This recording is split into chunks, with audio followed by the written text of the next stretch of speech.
Sejam muito bem-vindos ao JM Podcast. Meu nome é Vitor Macharete e estamos recebendo aqui hoje Rosemary Rosa Mangifesta Macabu Araújo. Nascida em Casimiro de Abreu e formada em Pedagogia e com pós-graduação em Psicopedagogia, Rosemary tem dedicado sua vida ao serviço público e ao desenvolvimento da sua comunidade. Iniciou a carreira como professora em Casimiro de Abreu, no ano de 2001, e pouco tempo depois, em 2002, tornou-se professora em Rio das Ostras. Ao longo dos anos, ela ocupou diversas posições de liderança, incluindo cargos de diretor escolar, chefe do CEMED e secretária municipal em diferentes pastas. Sua trajetória política começou ainda jovem, inspirada por seu irmão, o ex-vereador Alfredo Mangifesta, e o seu esposo, ex-vereador Alessandro Pezão, ambos vereadores dedicados. Hoje, Rosemary orgulha-se de ser a única mulher eleita como vereadora em Casimiro de Abreu. No atual mandato municipal, empenhada em representar a voz feminina e promover políticas públicas que transformem a realidade local. Seja muito bem-vinda, Rosemary. Obrigada por estar aqui, agradeço, vocês por terem aberto essa oportunidade da gente estar falando um pouquinho da nossa política em Casimiro de Abreu. Certo. O que mais te motivou a implementar o gabinete itinerante e qual tem sido o retorno da população? Então, o gabinete itinerante foi uma proposta nossa na campanha, porque a gente tinha a clareza de que era necessário estar mais próximo da população.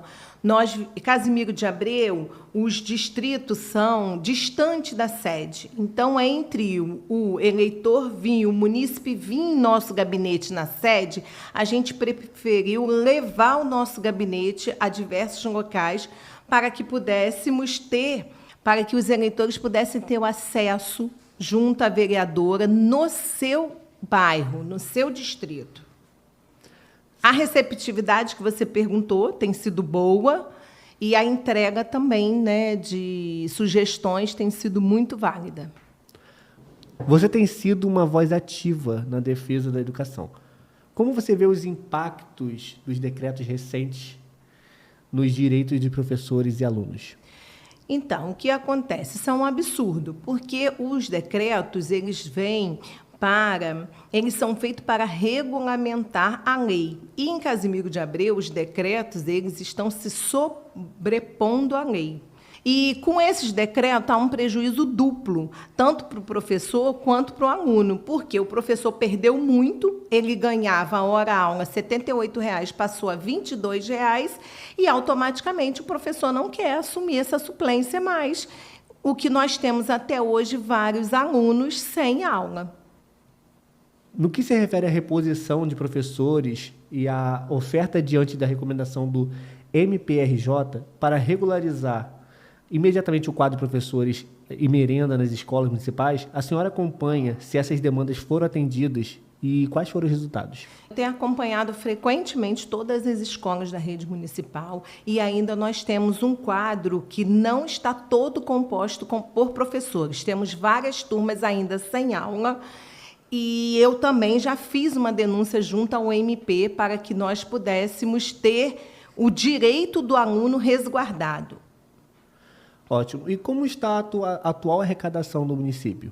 Então, o município arrecadou agora, no mês de julho, mais de 40 milhões no mês de julho, e somando de janeiro a julho, deu mais de 296 milhões.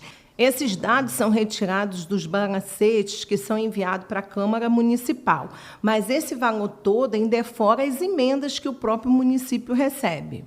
Agora, falando sobre as suas indicações, quais são os critérios que você usa para poder priorizar essas indicações? Então, a gente usa, primeiramente, ouvir a população, E uma das minhas indicações que mais se destaca, foi uma das minhas primeiras, é a revogação da taxa de cobrança de renovação de alvará, porque o nosso comércio já tem uma carga tributária muito grande. Então, você colocar mais uma para o comerciante, que já não anda muito bem das pernas, a gente levou essa como uma demanda do nosso comércio.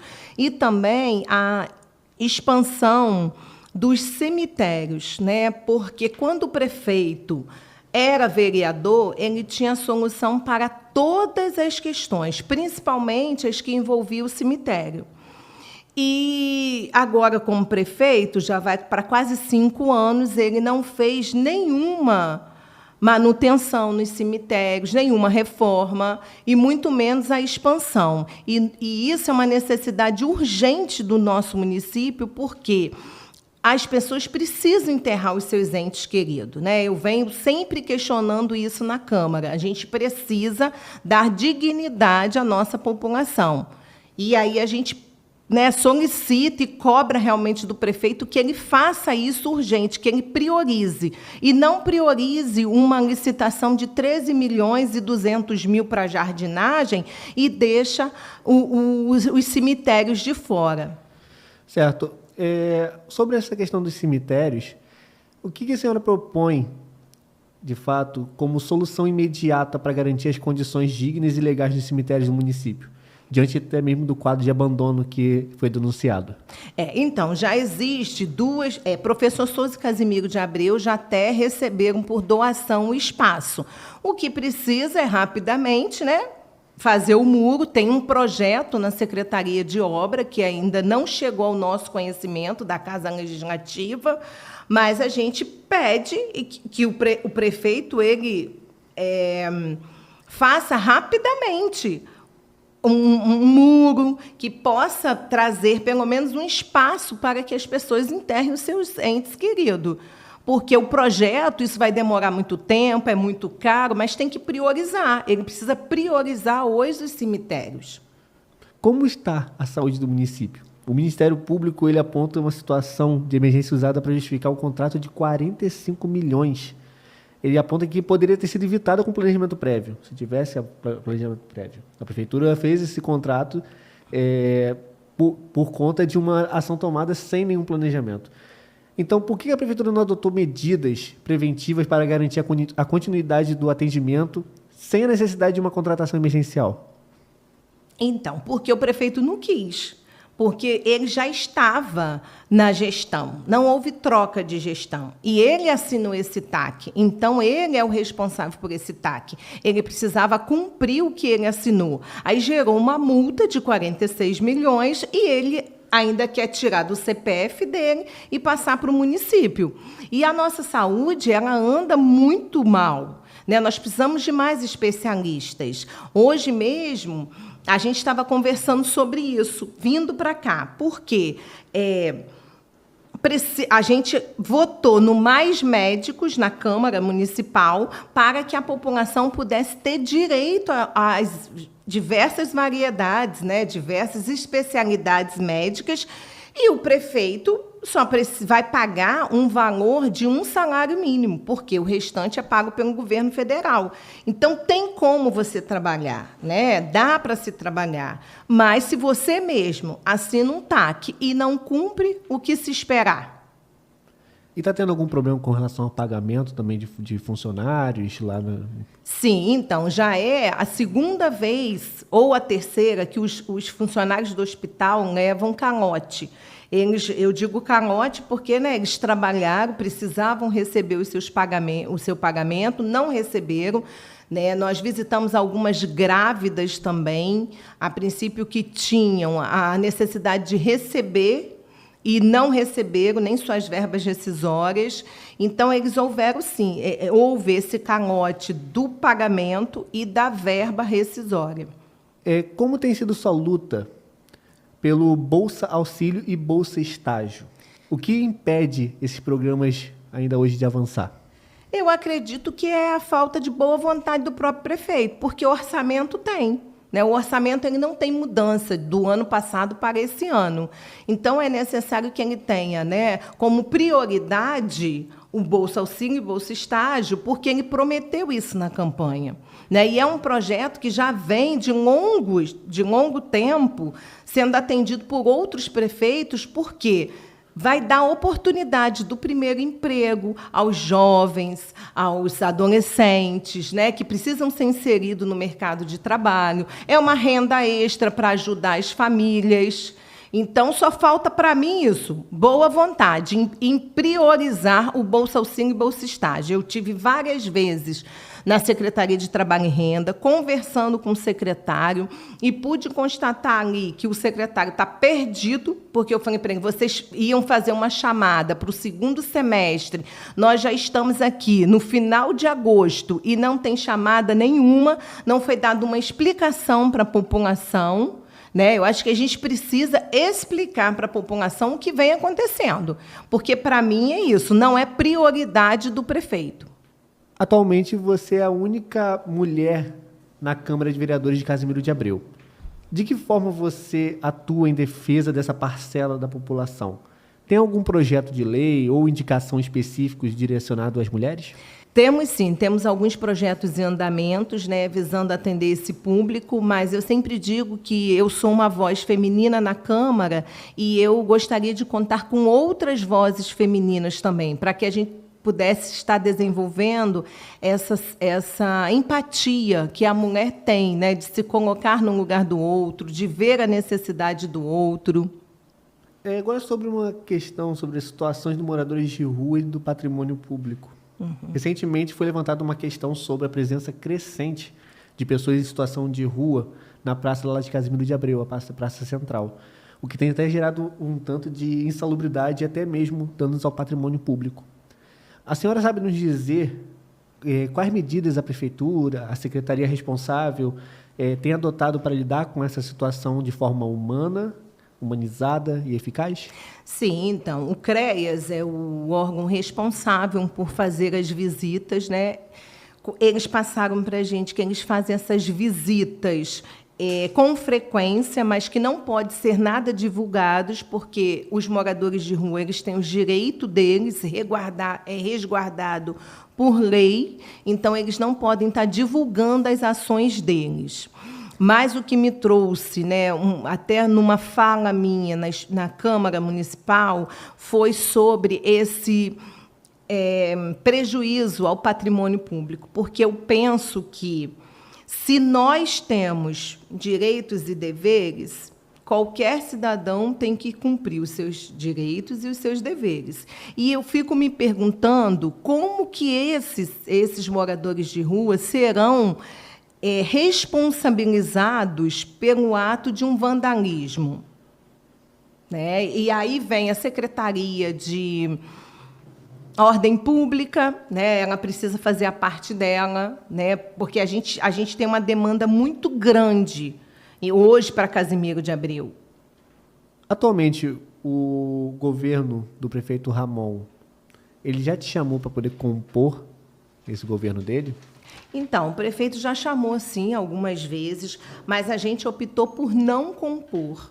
A gente acredita que o Ramon não representa o tipo de política que nós acreditamos. Ramon ele é um governo que não cumpre os compromissos dele, não valoriza a saúde, a educação, os funcionários. A gente está tendo, assim, vivendo isso na prática, com todos esses decretos, com todas essas situações que têm acontecido em Casimiro de Abreu. Ele não valoriza os companheiros que o ajudaram a chegar onde eles estão. Foram feitos vários cortes em gratificações, que é da equipe dele, do grupo dele. Então, para mim, ele é um governo que não tem nenhuma realização hoje para mostrar. E o povo de Casimiro está sofrendo. E a Bíblia diz isso, O povo é feliz quando o gestor é um gestor que faz o seu trabalho bem feito. E, quando isso não acontece, o povo geme. E hoje o Casimiro de Abreu está gemendo.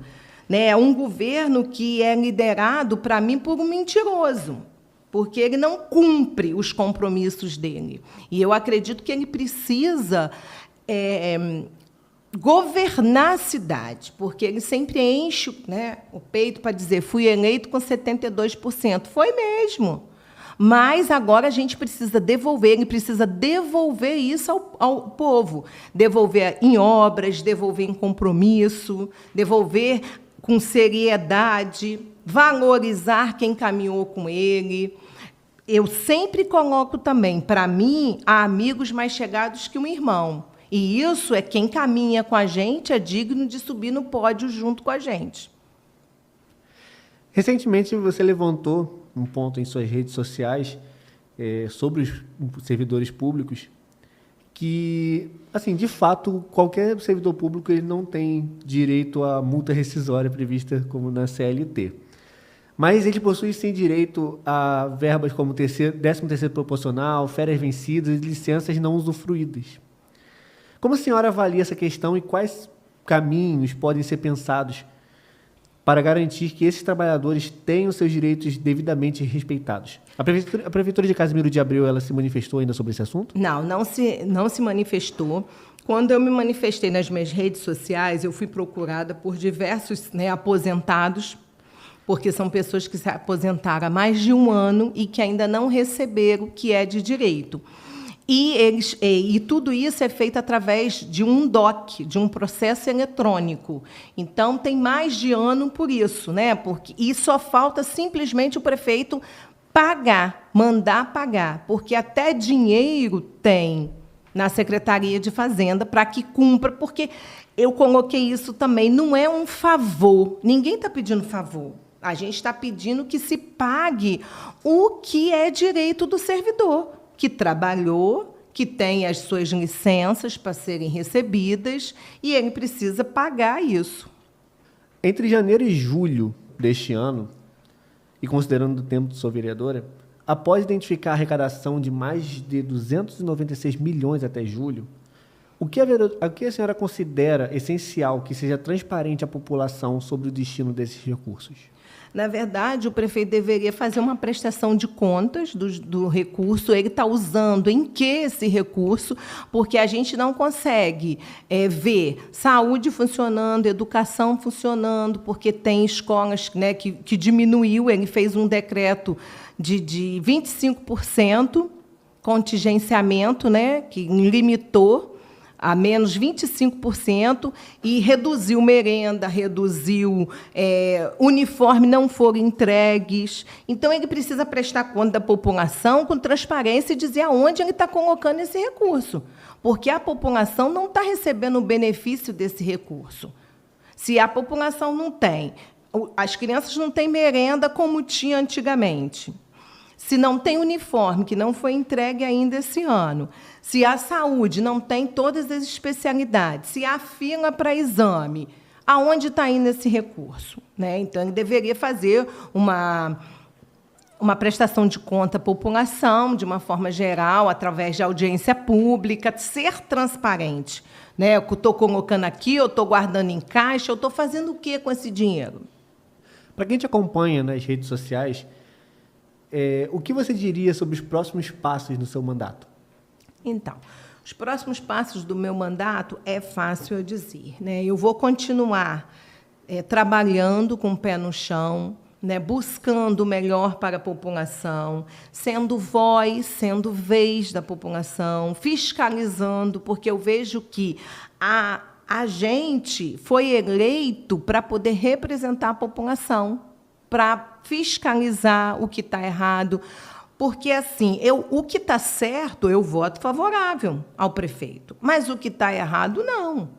Eu não concordo que o prefeito tem que gastar muito num processo de jardinagem, manutenção, e tem que deixar de lado a educação, aluno sem aula. Então, tem que ter prioridade. A gente tem que ser a vez da população, porque o nosso município, há 4 anos, ele não teve uma oposição. Ele não teve alguém que levantasse a voz em favor da população. E é isso que eu procuro fazer, manter ali o meu mandato com fiscalização, com indicações para a população e manter firme, porque não é fácil. Nós somos 11 na Câmara, e aí a gente tem que estudar muito, porque tem que se posicionar com muita clareza, com muita segurança, para não votar nada errado. Então, assim, eu gosto de ler tudo que eu vou votar, eu gosto de entender aquilo. Então, é isso, é manter na função que nós estamos, fiscalizando e